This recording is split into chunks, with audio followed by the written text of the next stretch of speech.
galerinha, beleza? E aí, como é que vocês estão? Espero que esteja todo mundo bem, espero que esteja todo mundo feliz, beleza? Porque tem que estar feliz nessa manhã, nesse dia maravilhoso, né?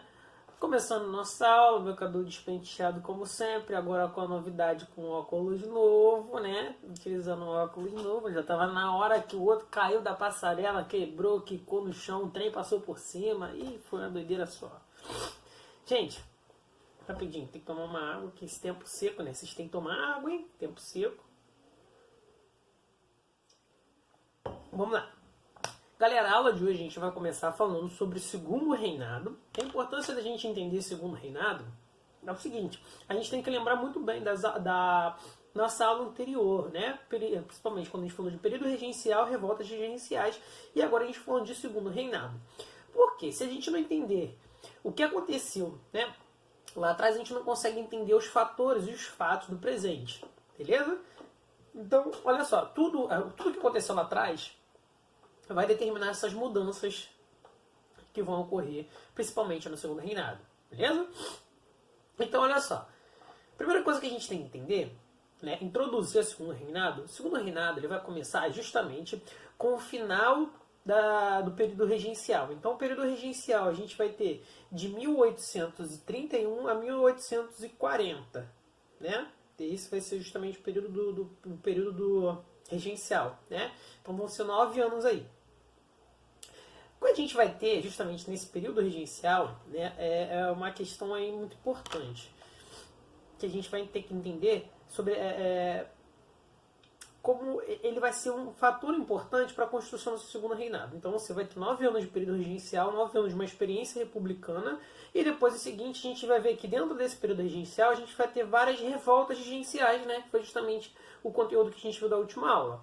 E a gente tem que entender algumas coisas. Essas duas coisas se relacionam, porque faz com que os brasileiros, nesse momento, né, principalmente, se crie uma elite política no Brasil nesse momento. A gente vai ver que durante o período regencial e durante o período das revoltas regenciais, né, que vão acontecer dentro do período da regência, a gente vai ver que vai ser nesse momento que vão se criar as elites políticas. Por quê? Vai ser o primeiro momento no Brasil que você vai ter uma autonomia política, né, propriamente dito. E aí isso é importante, por isso que eu passei justamente um conteúdo para vocês anterior, principalmente falando sobre a questão da República da Farroupilha, né? E a gente vai ver que ao longo de tudo isso você vai ter uma conjuntura de processos que vão ser importantes justamente para a construção política do Brasil. Né? Porque qual era a grande questão? Anteriormente no Brasil era uma colônia, depois com a chegada da família real, né? Você vai ter justamente uma participação, né? Uma participação dessa elite econômica na vida política, e depois com a criação do Brasil, né, com a independência do Brasil, você começa a ter a criação política do Brasil. Então, quando a gente vai... o início da criação política. Só que o primeiro governo, né, o primeiro reinado, ele vai ser um pouco ainda com características um pouco absolutistas, muito amarradas, muita intervenção do poder, justamente, do imperador, de Dom Pedro I. Agora, no segundo reinado, a gente vai ver que ele vai ter uma característica diferente. Ele vai intervir, sim, porém ele vai ter um papel um pouco mais moderador, né? Um pouco mais moderado, um pouco mais contido. Por quê? Durante todo o período regencial, você vai ver que vai ter um crescimento, né, justamente dessas elites políticas que vão dominar boa parte do cenário político, né? Tanto na Câmara dos Deputados, quanto na vida social das pessoas. E aí é isso que a gente tem que ter em mente. Então vamos lá. Primeira coisa que a gente viu, o período do segundo reinado, ele vai começar justamente de 1840, né, que vai ser o fim do período regencial, até 1889, né, que vai ser justamente o início da República Brasileira, o fim da monarquia. Né? Então são 49 anos, né, um longo período, né, que você pode dar justamente da República Brasileira, que é do reinado de Dom Pedro II, e esse reinado vai começar justamente com o golpe da maioridade. O golpe da maioridade, como já expliquei para vocês anteriormente, mas só para relembrar, né, cabeça de vento às vezes a gente esquece, foi justamente uma manobra política, né, feita principalmente pelos liberais, né, e com participação de alguns conservadores, Para quê? Para retornar a estabilidade no Brasil naquele período. Por quê? Aí, se a gente olhar, né, estavam ocorrendo várias rebeliões nesse período, e aí precisava justamente de uma estabilidade. Só que quem era a pessoa que tinha condições de dar estabilidade, de unir todo mundo, né? Porque a gente tem que entender uma coisa na política.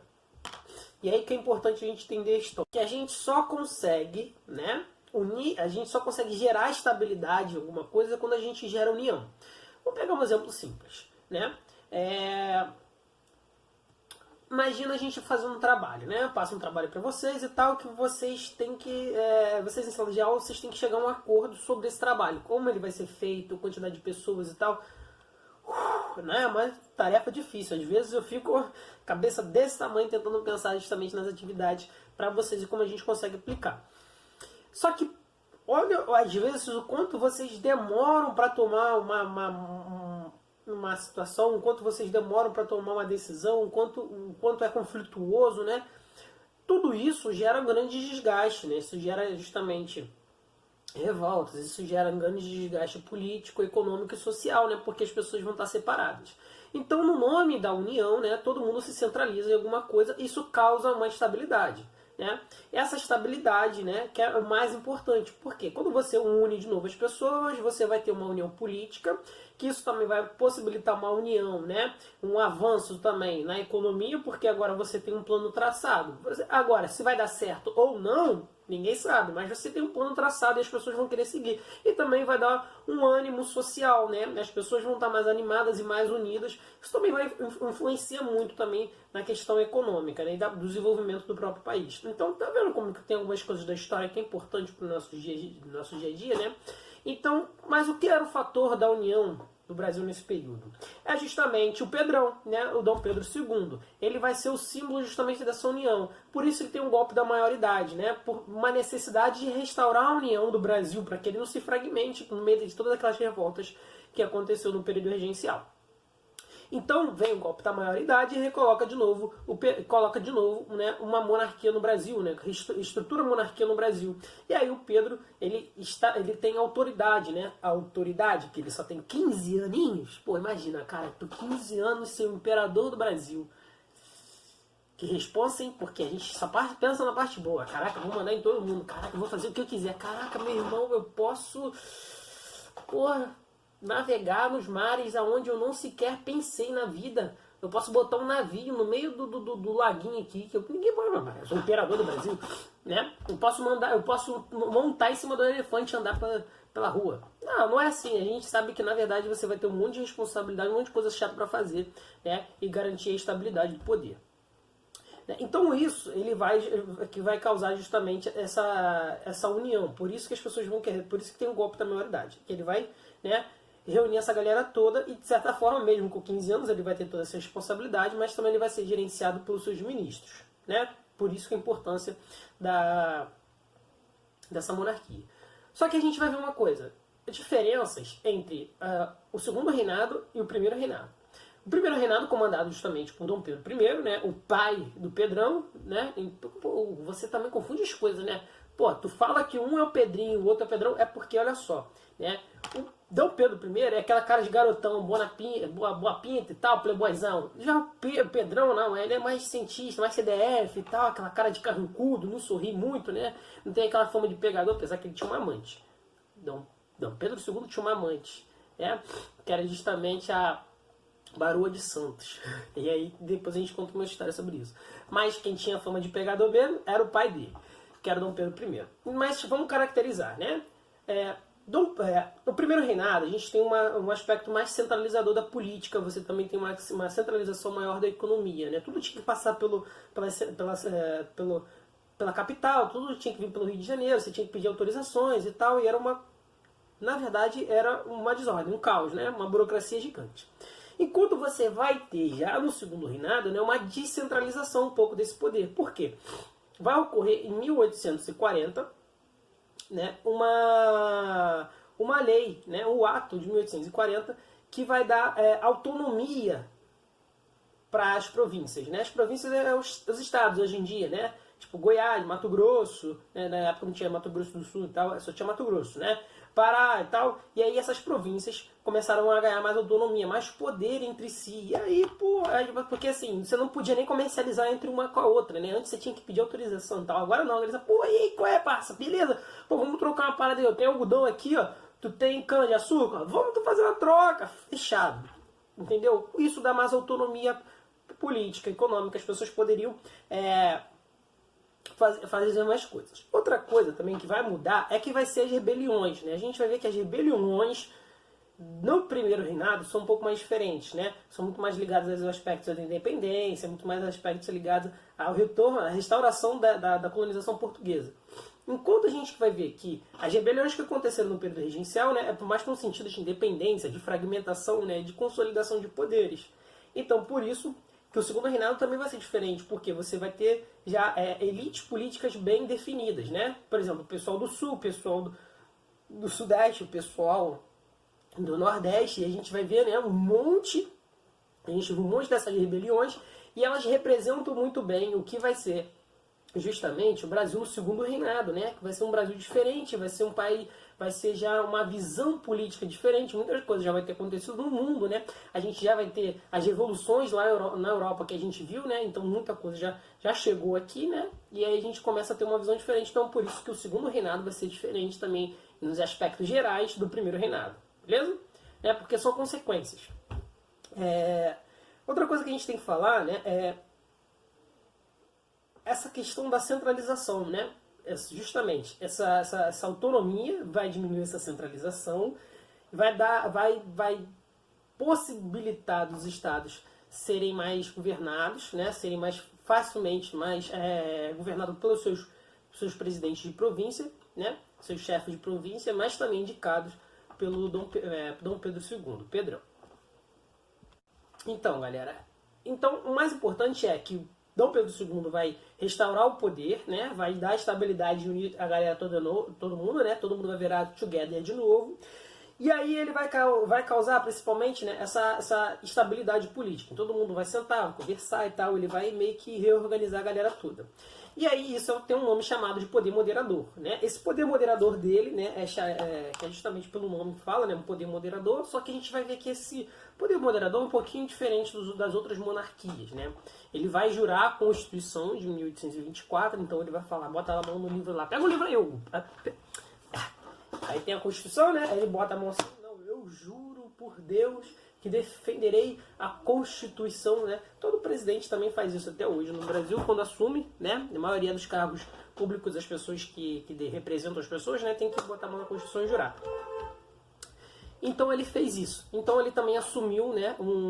Assumiu também o papel dele de como governante, né? Como governante, representante do executivo, do legislativo, né? Isso é um assunto que a gente tem que entender, porque isso daqui é aula de segundo ano, né, galera? Então a gente pode falar mais assim, mais cru. E aí o mais importante, né, é que ele vai dar essa estabilidade, ele vai unir a galera, vai dar continuidade na política, na economia, na sociedade, beleza? Vai dar um período de normalidade, né? Por mais que a gente vai ver que outras coisas vão acabar ocorrendo. Mas dentro ali do Brasil, né? Dentro desse entendimento do Brasil, vai ficar tudo de boa. Todo mundo vai se amar, todo mundo vai se beijar. Eu vou cortar eu bebendo água, né? Porque, pelo amor de Deus, gente. Senão eu vou ter que cortar o vídeo o tempo todo. Então vamos lá. Aí a gente tem que falar também, né? Que ele, dentro dessa ideia de política, ele assegura 3 pontos principais para que a gente possa entender, né? Então, ele retoma o poder moderador, ele coloca para si o poder justamente da dissolução da Câmara dos Deputados, né, e a convocação de novas eleições, e a manutenção dos partidos, né, que é a manutenção justamente do partido conservador e a manutenção do Partido Liberal, né, e aquele apêndicezinho ali, ó, liberal moderado. Uma coisa que eu quero falar, né? Ele teve o poder moderador, já falei, eu quero falar sobre a Câmara, né? Que é importante. Por quê? A Câmara é só pra gente ficar um pouquinho mais, entender um pouco mais. Se lembra daquele trabalho do ano passado que a gente falou sobre revoluções inglesas que a gente fez lá no auditório, né? Não tinha os deputados ali? As pessoas que representavam, votavam, né? Só que como é que funcionava isso, né? E funciona na Inglaterra. E aí eu vou pegar um exemplo em inglês para poder exemplificar, mostrar melhor. Tem a rainha, né? Aquela mulher que nunca morre, né? Já passou de 60 fases lá do Mortal Kombat, né? Ela já virou o chefão para matar, que ninguém consegue. E aí o que acontece? Ela é a rainha, né? Ela é representante do poder executivo. Ela não governa. Porém, a estabilidade, né, e aí por isso que eu estou falando, a união de todos, né, ela é que garante a estabilidade da bagaça. Então, o Dom Pedro II fazia a mesma coisa, ele garantia a estabilidade do negócio, ele representava a galera. Só que ele tinha um poder um pouquinho a mais, né, ele tem um pouco mais de poder do que a Rainha Elizabeth. Mas vou continuar no exemplo dela, né? Aí lá acontece o seguinte, né? As pessoas vão lá, votam para a Câmara dos Comuns, né? E a Câmara dos Comuns lá acontece, onde qualquer pessoa pode se candidatar como representante, né, de uma classe, de um partido político. Só que se tiver muita instabilidade, né, instabilidade, falta dessa estabilidade política, né, a Rainha Elizabeth, ela pode, principalmente por indicação do primeiro-ministro, ou então por uma massa geral, ela pode diluir, né, ela pode diluir essa Câmara dos Deputados e convocar novas eleições, né. Mesma coisa, o Dom Pedro tinha esse poder, né, de fazer o quê? Instaurou ali aquela Câmara dos Deputados, né, beleza, deu tudo certo. E aí, vamos embora, começar os trabalhos. Aí começa a discussão, tipo, 6 meses, 7 meses, não anda nada. O que ele pode fazer? Ele fez, né? Ele diluir, o que é diluir? Acabar a Câmara dos Deputados, só que ele não fechava, né? Ele não poderia fechar, diferente de fechar, porque quando você fecha, você assume todos os poderes. Não, ele diluía e convocava novas eleições. Por que isso, esse mecanismo, né? E esse é um mecanismo muito interessante da política, eu acho muito bom. Por quê? Olha, tá uma estabilidade, um caos, todo mundo se batendo, todo mundo se... E aí o que eles faziam, né? Olha, vamos organizar aqui todo mundo? Acabou. Ele era aquele cara que, tipo assim, tá rolando uma briga na escola, aí ele chega batendo em todo mundo, tampando todo mundo na porrada, ó, acabou. Ele põe a autoridade, ele vai cada um pro seu lado e depois junta geral, né? Ele justamente fazia isso. Só que diferente da Inglaterra, né? Ele não tem primeiro-ministro, porque ele é o cara, tá ligado? Ele representa e ele modera as coisas, né? Então, tipo assim, ele tinha um duplo poder. Só que ele tinha um poder justamente de diluir e convocar novas eleições. Isso trazia mais estabilidade, beleza? Então, por isso que o governo dele vai ser marcado por uma grande estabilidade. E outra coisa também é que o governo dele, né, vai garantir justamente a existência desses dois partidos, né, o Partido Conservador e o Partido Moderado, né, o Partido Liberal, tanto com o liberal moderado quanto com o liberal exaltado que a gente viu lá em período regencial. Beleza? O mais importante desse período que a gente tem que falar, né, da estabilidade, da criação de tecnologias, né, porque diferente do pai dele, ele vai estar muito mais preocupado realmente com o Brasil, o desenvolvimento do Brasil, o desenvolvimento da economia, da política social, né? Ele viu que o Brasil precisava sair daquelas moldes coloniais e realmente se pôr, né? Se lançar para o resto do mundo. O mais interessante dele justamente é isso. Ele também vai ser um dos diferente do pai dele, né? Ele vai ser bem nerd. Ele vai ser, na verdade, brincadeira, ele vai ser um acadêmico, né? Boa parte do Museu Nacional, que infelizmente pegou fogo, foi construído por ele, né? Então, boa parte das múmias, dos achados egípcios, né? Boa parte também da arqueologia, né? Foi construído justamente por ele. Ele pensava que a ciência em si era a máquina desenvolvedora de uma sociedade, de uma economia, né? Ele tinha até um pensamento progressista, mesmo ele sendo o imperador, né? Ele era muito progressista dentro desse entendimento. E até mesmo dentro da política. Agora, uma grande questão é que existe um debate, né, de todo mundo, pensar, qual era o papel, ele mandava tanto assim, ou ele ele mandava, né, conseguia mandar no país, ou ele simplesmente, né, fazia as questões, porque o Brasil então não avançou tanto se ele tinha esse pensamento, né, e aí a gente tem que entender que você tem a questão justamente da Câmara dos Deputados, do Senado, né? Porque a política não dependia só dele, dependia justamente dessas outras pessoas, né? E é aí que vem essas grandes questões interessantes para a gente começar a entender, beleza? Então, galera, a gente vai parar por aqui. A gente parou, então, nos 3 pontos principais, né, de Dom Pedro II, que é a manutenção é a união, né, a união do Estado, é a retomada do entendimento da economia, da sociedade, né, questão também da manutenção dos poderes políticos, né, dos partidos, tanto conservador quanto liberal, e também da Câmara dos Deputados, né, de diluir e de convocar novas eleições. Beleza? Vou terminar essa aula por aqui, para não se estender muito. Qualquer coisa a gente tira uma dúvida. Eu estou esperando vocês. Abraços.